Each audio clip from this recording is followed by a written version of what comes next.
పెద్దలందరికీ కూడాను నమస్కారం తెలియజేస్తూ ముగిస్తున్నాను. థ్యాంక్ యూ అండి. రాజేంద్ర గారు చెప్పిన దాంట్లో భావ ప్రకటన స్వేచ్ఛకు సంబంధించి అంటే రీజనబుల్ రిస్ట్రిక్షన్స్ అనేటువంటి ఒక పదం ఏదైతే ఉందో, law is a double edged blade. So ఇది సెక్షన్స్కి కన్ఫైన్ అయి ఉంటే బాగానే ఉంటుంది, కానీ జడ్జెస్ యొక్క మైండ్ సెట్ మీద కూడా కొన్ని జడ్జిమెంట్స్ ఆధారపడి ఉంటాయి అనేది నా అబ్జర్వేషను. సో ఎందుకంటే ఇలాంటి రీజనబుల్ రిస్ట్రిక్షన్స్ అని ఇక్కడ ప్రజాస్వామ్యంలో ఏదైనా సరే పొగిడే గొంతుకలు ప్రజాస్వామ్యం కాదు. పొగిడే గొంతుకలు కాకుండా విమర్శించే గొంతుకల యొక్క మేరీ ఆవాజ్ సునో అన్నట్టుగా అందులో ఉన్నటువంటి ఆ ఫ్యాక్ట్ ఏంటనే దాన్ని గ్రహించే టాలరెన్స్ ఉంటే ప్రభుత్వాలకి అప్పుడు బాగుంటుందనేది కూడా ఒక సేయింగ్. కాబట్టి ఇక్కడ సెడేషన్లా ఈ సెడేషన్ అనే దాన్ని మార్చినా కూడా అదర్ సైడ్ ఇంకొక దీన్ని తీసుకొచ్చారు. కాబట్టి దీని మీద ఆ జడ్జెస్ మైండ్ సెట్ని బట్టి కూడా జడ్జిమెంట్స్ ఉంటాయా అనేది ఇప్పుడు కాంతయ్య గారు, మంగారు రాజేంద్ర గారేమో లా అకాడమీ చైర్మన్గా కూడా చేశారు వారు. వీరేమో క్యాట్ సెంట్రల్ అడ్మినిస్ట్రేటివ్ వారు కూడా జడ్జే కాంతయ్య గారు సెంట్రల్ అడ్మినిస్ట్రేషన్ ట్రిబ్యునల్కి వారు మెంబర్గా ఉన్నారు. సో వారు ఏం చెప్తారు సెడిషన్కి సంబంధించి రీజనబుల్ రిస్ట్రిక్షన్స్ అనే దాని మీద? Freedom of speech and challenges కార్యక్రమాన్ని ఏర్పాటు చేసినటువంటి టీవీ 99 మేనేజ్మెంట్ వారు, ముఖ్యంగా విజయబాబు గారు, ఈ కార్యక్రమానికి హాజరైనటువంటి పెద్దలు అందరికీ నమస్కారాలు. ఇవాళ నడుస్తున్నటువంటి పరిస్థితుల్లో ముఖ్యంగా ఫ్రీడమ్ ఆఫ్ స్పీచ్ మీద జరుగుతున్నటువంటి అల్లకల్లోలం దేశంలో చాలా తీవ్రంగా ఉంది.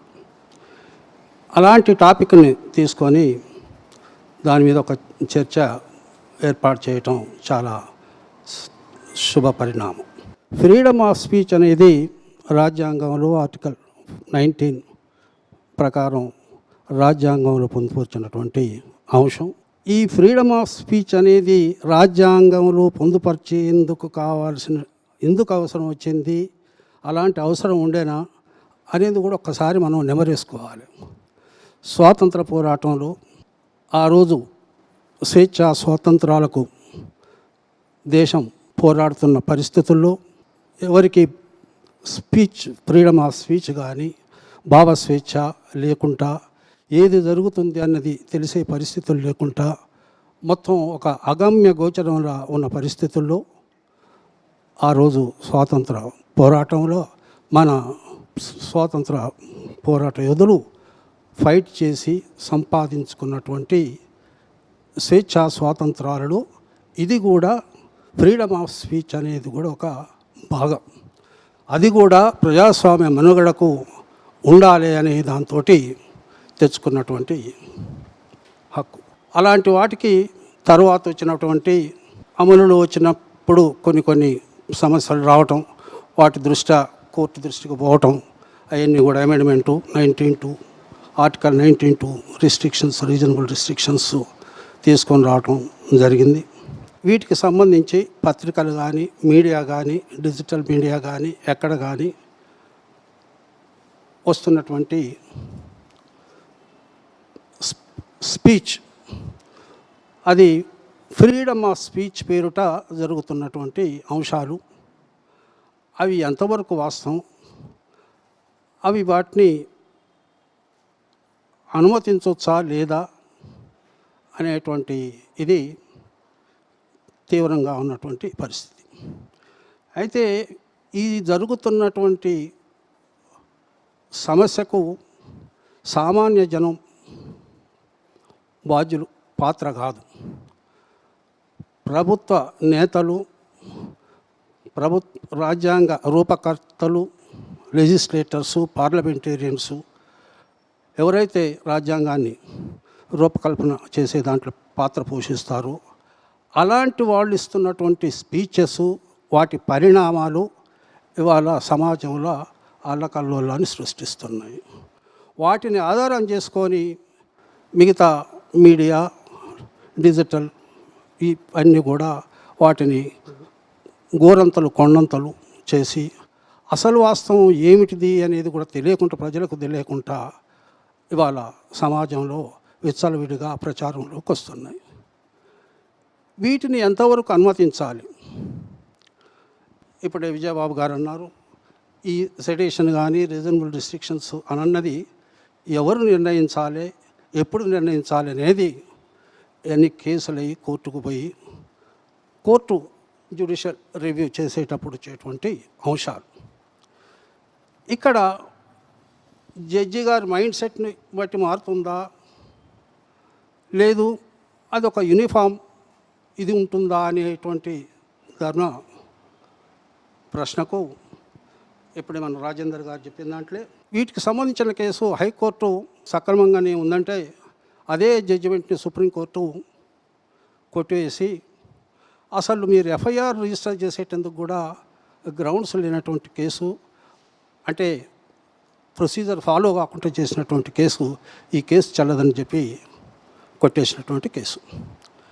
ఇక్కడ అక్కడ కూర్చున్నటువంటి వాళ్ళు ఆలోచించే విధానం బట్టి కొన్నిసార్లు ఈ పద్ధతుల్లో జరుగుతున్నాయి. ఇదే సమస్యలు ఇట్లా జరుగుతుండటం వల్లనే సమస్యలు అధికమవుతున్నాయని నా అభిప్రాయం. వీటన్నిటికీ ఎవరు కంట్రోల్ చేయాలి, ఎక్కడ కంట్రోల్ చేయాలంటే అంతిమంగా వీటి ఫైనల్ జడ్జిమెంట్ అంటే సుప్రీంకోర్టు ఉంటుంది. ప్రతి ఒక్కరు సుప్రీంకోర్టు పోయి చేసుకునేటువంటి సమస్యలు కావు. వీటిని కింది స్థాయిలోనే పరిష్కరించేటువంటి సెటప్ తయారు చేసుకున్నప్పుడు ఈ ఐటీ యాక్ట్ కానీ, తర్వాత సైబర్ క్రైమ్స్కి సంబంధించింది కానీ, డిజిటల్ మీడియాకి సంబంధించింది కానీ, పర్టికులర్గా ఫ్రీడమ్ ఆఫ్ స్పీచ్కి సంబంధించి చేసుకునేటువంటి చట్టాలు, వాటిని ఎట్లా అధిగమించాలనేటువంటి క్లారిటీతో చేసుకొని ఇది ఉన్నప్పుడు కోర్టుల ముందు కూడా ఒక సమస్యాత్మకంగా రాకుండా సులభంగా పరిష్కారం చేసుకోవచ్చు. కాకపోతే అలాంటి చట్టాలు రూపకల్పనలో కొన్ని తేడాలు వస్తున్నాయి, అది ఒక కారణం. ఆ తర్వాత కొన్నిసార్లు అక్కడ కూర్చున్నటువంటి వాళ్ళ ఆలోచన ధోరణి బట్టి చేస్తున్నటువంటి నిర్ణయాల వల్ల కూడా అవి జరుగుతాయని నేను అభిప్రాయపడుతూ, వీటన్నిటికీ మా పరిష్కారం ఆ చట్టం రూపకల్పన చేసేటప్పుడే ఒక అంబిగ్యూటీ లేకుండా క్లారిటీ తోటి ఉన్నప్పుడు ఇలాంటి సమస్యలు రావని నమ్ముతూ, రిస్ట్రిక్షన్స్ అన్నవి ఫ్రీడమ్ ఆఫ్ స్పీచ్ ప్రతి ఒక్కళ్ళకు కావాల్సిందే.